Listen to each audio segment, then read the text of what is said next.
Amigos, quien les habla en estos momentos es José Manuel de León, sacerdote católico romano convertido a Cristo. Es muy frecuente oír que tal o cual sacerdote católico deja la Iglesia romana, aun después de haber vivido en ella durante años, como le ocurrió a quien les habla. La crisis sacerdotal ha sido una de las razones que impulsaron a la convocatoria del reciente Concilio Vaticano a fin de evitar la fuga de sacerdotes.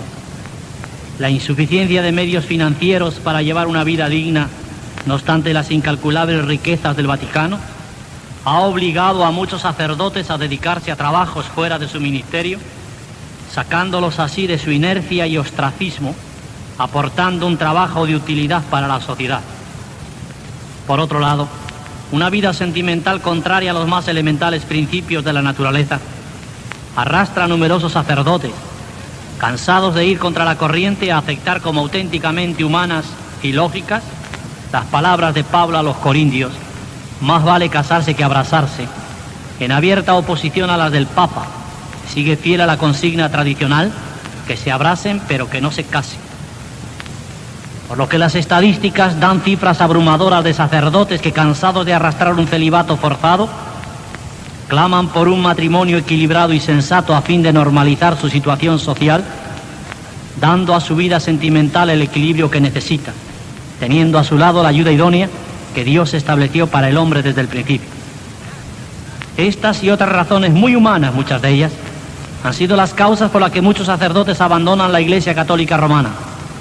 Pero frente a todas ellas hay otras más profundas, auténticamente divinas, fruto natural del saber que la Iglesia romana, como la sinagoga contemporánea de Jesucristo, ha sustituido la palabra de Dios por vanas filosofías y huecas sutilezas, fundadas más en tradiciones y mandamientos de hombres que en Jesucristo, único y verdadero fundamento. Quien les habla nació en España, educado desde niño según los moldes más estrictos del catolicismo romano. Hice toda la primera enseñanza y el bachillerato en colegios religiosos. Ordenado de sacerdote en el año 1949, cursé también estudios de filosofía en las universidades de Zaragoza, Madrid y Barcelona. Después de 9 años de sacerdocio en España, llegué al Uruguay en el año 1958. Fue en este país donde por primera vez en mi vida hablé con 2 mujeres evangélicas, recibiendo por su intermedio el sencillo pero glorioso Evangelio de Jesucristo. Después de la conversación con ellas, nació en mi corazón el deseo de escudriñar las Escrituras. Comencé a hacerlo usando la misma versión romano-católica de Nácar y Colunga, cumpliéndose en mí la promesa del Señor Jesucristo: escudriñar las Escrituras, porque ellas dan testimonio de mí.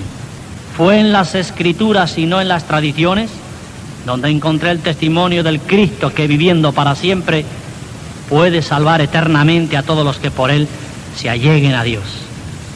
Durante 10 años de sacerdocio y 33 de vida religiosa, había creído a ojos cerrados, sin dudar, muchos de los errores que la Iglesia romana enseña como si fueran verdades reveladas, tales como la veneración de las imágenes de santos y de vírgenes como necesarias para una adoración perfecta de Dios, ignorando que estamos en el tiempo cuando los verdaderos adoradores adorarán a Dios en espíritu y en verdad.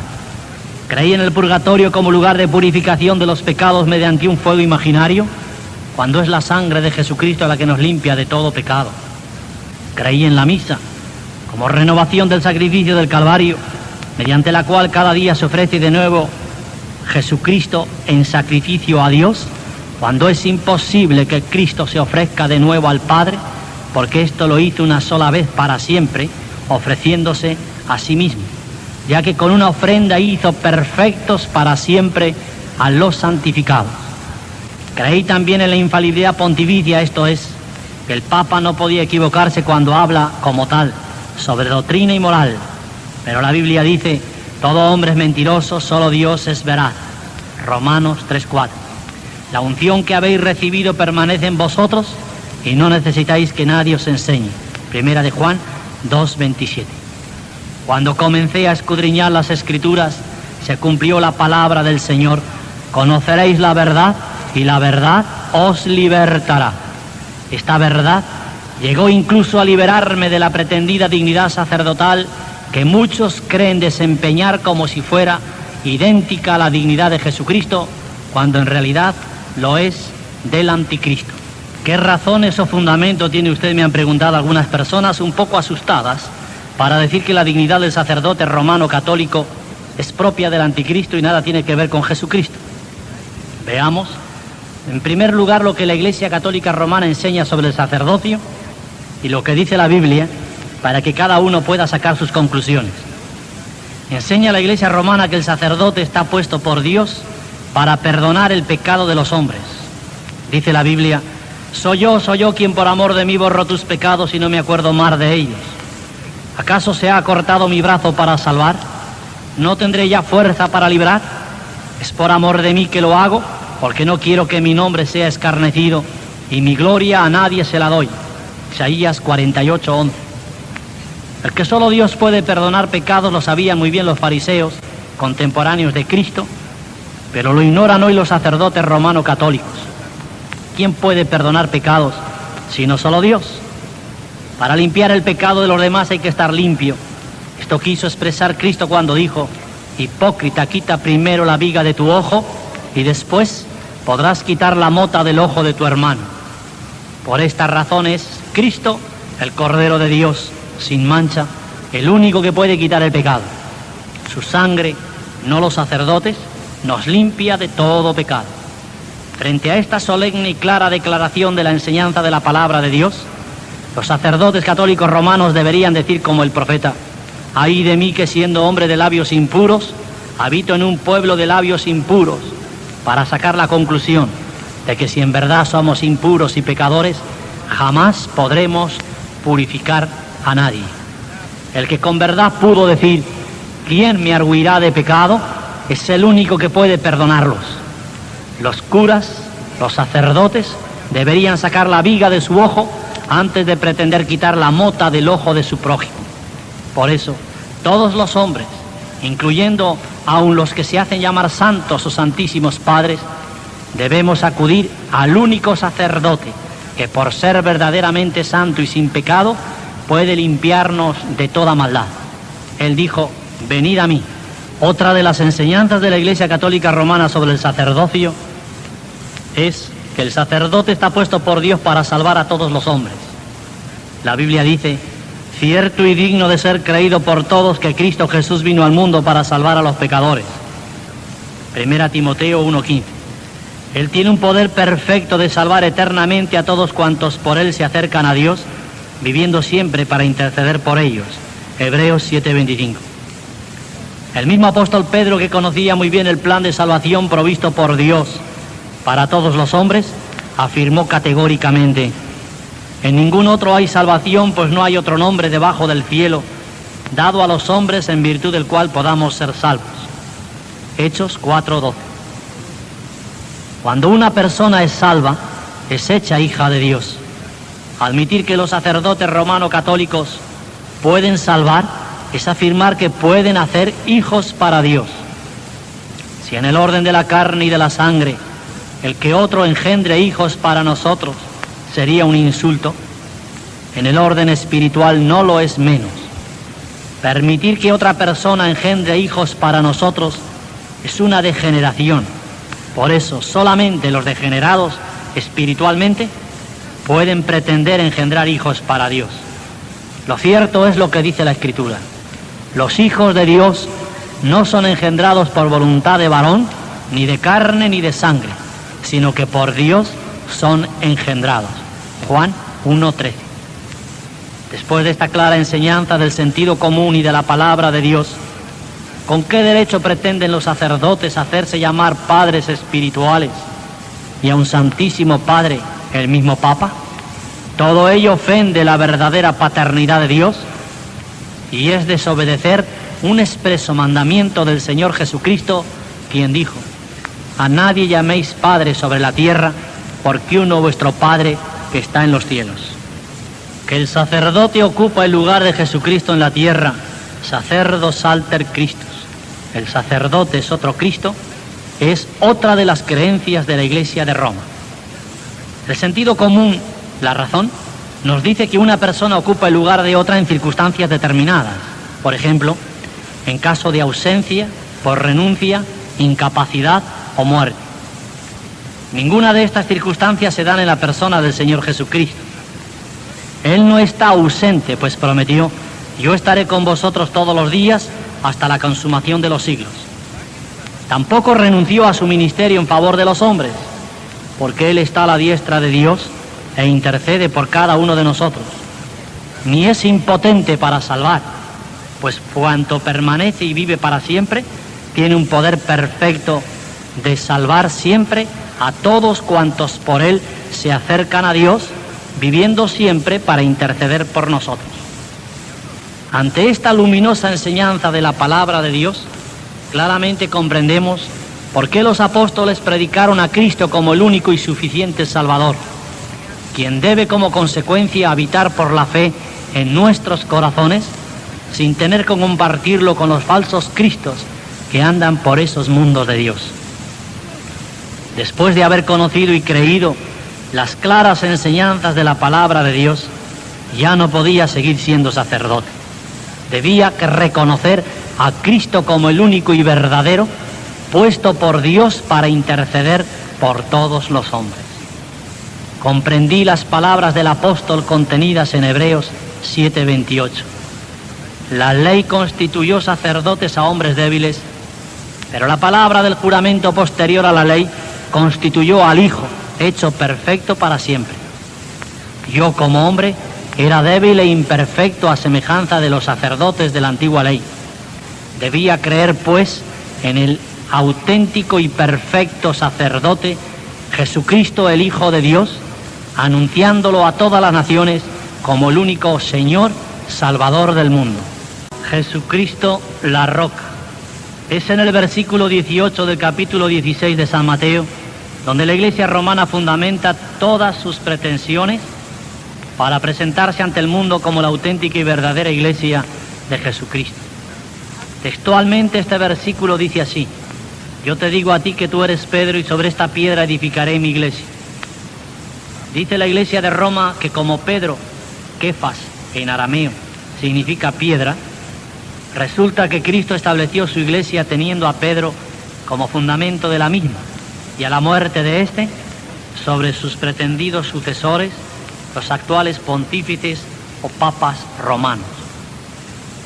Nácar y Colunga, los traductores de la Biblia católica, en la nota correspondiente a este pasaje dicen: en la lengua hablada por Jesús, que es el arameo, el juego de palabras es más claro. Suena a blasfemia el pensar que para expresar una verdad tan fundamental como esta, Jesucristo jugara con las palabras. Por eso, si este pasaje resulta confuso, como parece a los teólogos romanos, debido al juego de palabras, lo lógico será el que acudamos a otros pasajes de la Escritura para ver quién o quiénes reciben el sobrenombre de piedras o rocas, así como también hemos de recurrir al sentido común, razonando un poco sobre las palabras de Jesús. En el capítulo 32 del Deuteronomio, verso 31, dice: de la roca que te crió te olvidaste, diste al olvido a tu Dios. En el Salmo 18 leemos: Jehová es mi roca, mi ciudadela, mi refugio. Bendito sea Jehová mi roca, leemos en el Salmo 144. Apenas hay un salmo en el que no se hable de Dios como la roca firme en la cual el creyente israelita debía confiar. El Mesías es visto en visión profética como la piedra o la roca de Sión por el profeta Isaías, quien dijo: he aquí yo he puesto en Sión por fundamento una piedra preciosa, de cimiento estable. ¿Quién era la roca en el Antiguo Testamento? No queda duda alguna. No era ni Abraham, ni Moisés, ni ninguno de los profetas. La roca en la cual debían confiar todos los israelitas, pueblo de Dios, era Dios mismo. Por eso el profeta Jeremías escribió: maldito el hombre que en el hombre pone su confianza y de la carne hace su apoyo. Bienaventurado, por el contrario, el varón que confía en Jehová y en él pone su confianza. El pecado del pueblo de Israel fue no confiar en el Dios verdadero, por lo que cada cual se apartó por su camino. Entonces Dios envió a su Hijo unigénito para que por medio de él pudieran creer, refiriéndose a la profecía de Isaías el mismo Jesucristo dijo a los líderes religiosos de su tiempo: ¿qué pues es lo que está escrito? La piedra que desecharon los edificadores ha venido a ser cabeza del ángulo. No se turbe vuestro corazón. ¿Creéis en Dios? Creed también en mí. El que cree en mí, no cree en mí, sino en el que me envió. Con estas palabras, Jesucristo estaba exhortando al pueblo de Israel a que confiaran en Él lo mismo que debieran haber confiado y creído en Dios. Ahora bien, si Dios era la roca de confianza en la cual creer en el Antiguo Testamento, Jesucristo, Dios manifestado en carne, debe ser también la roca para el creyente de la nueva alianza.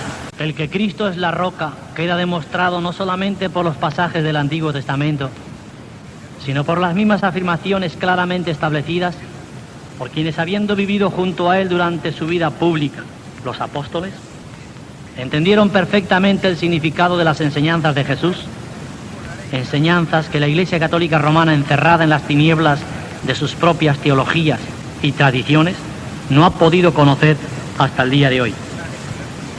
El mismo apóstol Pedro, en el día de Pentecostés, fue el primero que presentó a Jesucristo como la roca cuando dijo: este Jesús es la piedra reprobada por vosotros los edificadores, la cual ha venido a ser cabeza del ángulo, y en ningún otro hay salvación. Hechos 4:11. Palabras que concuerdan con las que el mismo Jesucristo dijo a los líderes religiosos de su tiempo: todo el que cayere sobre aquella piedra, esto es, el que no creyere en ella, será quebrantado. El apóstol Pedro, que conocía muy bien la necesidad de creer en Jesucristo como el Hijo de Dios, único Salvador del mundo, exhortó a los creyentes de la iglesia primitiva de la siguiente manera: a Él debéis allegaros como a piedra viva rechazada por los hombres, pero por Dios escogida preciosa. Vosotros, como piedras vivas, sois edificados por Jesucristo. Pedro tiene presente las palabras de Jesús: sobre esta piedra edificaré yo mi iglesia. Sois edificados en casa espiritual y sacerdocio santo. Por lo cual, en la Escritura se lee: he aquí yo pongo en Sion una piedra angular escogida preciosa, y el que creyere en ella no será confundido. El apóstol Pablo coincide en el mismo pensamiento con Pedro, por lo que queda claro que estos insignes apóstoles de la iglesia cristiana estaban muy lejos de enseñar lo que la iglesia romana cree hoy día, que Pedro es la roca sobre la que Cristo edificó su iglesia. Así, escribiendo Pablo a los Romanos, capítulo 9, versículo 32, decía: porque Israel iba por las obras de la ley y no por la fe, vino a tropezar con la piedra de tropiezo. Como estaba escrito: el que creyere en él, en Cristo, no será confundido. Y la roca era Cristo, afirma después en 1 Corintios 10:4. Este mismo pensamiento lo repite el apóstol Pablo en Efesios 2:20, cuando dice: edificado sobre el fundamento de los apóstoles. No dice sobre Pedro y los profetas, siendo Jesucristo la piedra principal del ángulo. Las Sagradas Escrituras son claras y terminantes, amigos míos, para establecer quién es la piedra o fundamento sobre la cual el mismo Jesucristo edifica su iglesia. Admitir cualquier interpretación basada en la tradición es ignorar las Escrituras, dando más fe a lo que los hombres dicen que a lo que enseña el mismo Espíritu Santo mediante la palabra de Dios. Por eso, el apóstol Pedro advirtió: piedra de tropiezo y piedra de escándalo, rehusando creer, vienen a tropezar en la palabra. Amigos que me escucháis, yo os exhorto en estos momentos a que recibáis con la sencillez de un niño la verdad de la Escritura, que Jesucristo es la roca, el único fundamento de su iglesia, y como está escrito, nadie puede poner otro fundamento que el que está puesto: Jesucristo, el Hijo de Dios.